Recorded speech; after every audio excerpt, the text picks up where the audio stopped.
pas l'oublier depuis un moment. Voilà.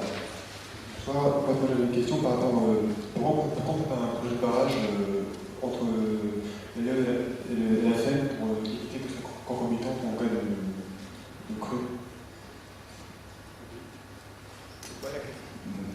Pourquoi on ne fait pas un projet de barrage entre l'Eliol et la Seine pour éviter qu'en cas de crue, elle soit concomitante?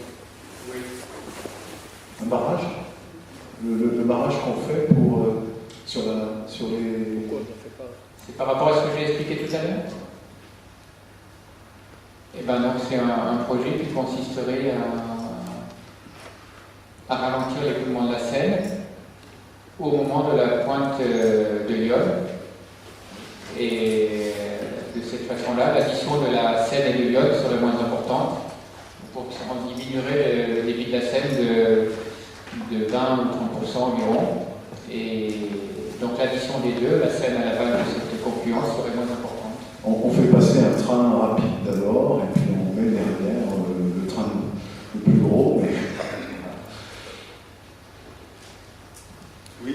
Oui, on parle de travaux en amont, et on ne parle pas de travaux en aval. Je vais peut-être poser une question complètement stupide, mais les méandres de la Seine après Paris constituent une énorme perte de charge au débit pour évacuer l'eau.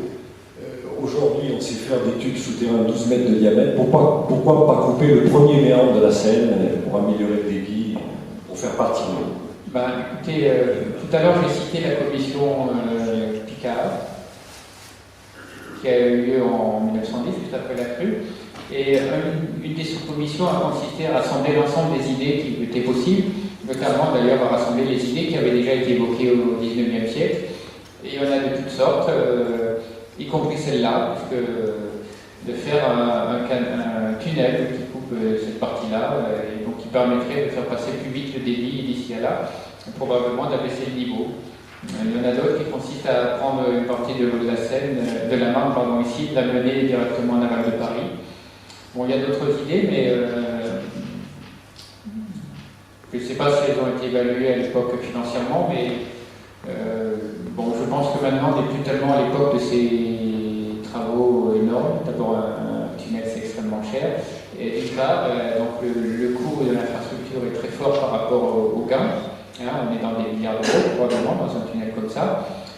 Et d'autre part, il y a maintenant un respect de l'environnement et notamment des rivières. Le terme décloisonnement des rivières est évoqué tout à l'heure. On essaye de respecter l'hydrosystème. Et donc on n'est plus vraiment à l'époque où on va faire des grands travaux qui vont en quelque sorte canaliser la rivière et régler un problème d'hydraulique pure alors que c'est un milieu public. Il est prévu des grands travaux souterrains certainement en région parisienne, mais ça fait très plaisir. Moi je suis membre de l'Association française des travaux souterrains, donc une idée comme celle que vous soulevez évidemment plairait à un certain nombre de gens, mais je crois qu'il y a d'autres priorités de travaux souterrains pour les transports peut-être. Comme ça a été dit, c'est quelque chose qui est quand même très cher, et par respect pour l'environnement et pour ces grands méandres, on sait que quand on les recoupe, il faut vraiment mesurer toutes les conséquences que ça a, parce qu'il y a une atteinte à l'environnement, modifier comme ça le cours de la rivière, avec des reprises d'affluement aussi pour d'autres ouvrages à l'aval, etc. C'est délicat. Un dernier élément de réponse. En 1910, il y a eu une grande crue, mais en 1924, ou 21 plutôt, il y a eu un étiage extrêmement sévère sur la Seine, une sécheresse. Du coup, dans les décennies qui ont suivi, on a privilégié des ouvrages qui permettaient de répondre aux deux questions. C'est pour ça que finalement, c'est les grands lacs qui soutiennent l'étiage et qui éclatent les crues qui ont été le projet qui ont émergé finalement au XXe siècle au détriment d'autres solutions que vous pouvez imaginer.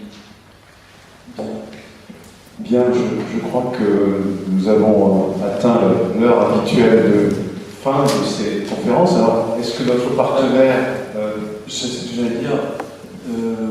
Donc, si vous voulez continuer à poser quelques questions, peut-être en face à face avec M. Daly, ça peut être possible vers le buffet de notre partenaire qui est l'Union nationale des ingénieurs NAM. Et également, je vous donne rendez-vous le deuxième jeudi de janvier, le 13 janvier, si mes souvenirs sont bons. Et on verra la gestion d'un autre risque, qui est le risque sismique. Voilà.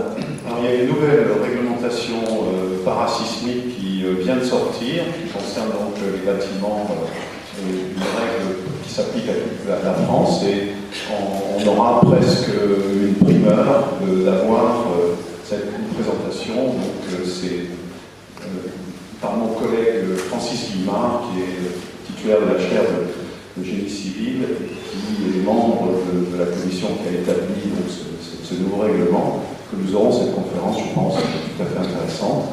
Bon, donc je vous dis bonne fête et à l'année prochaine.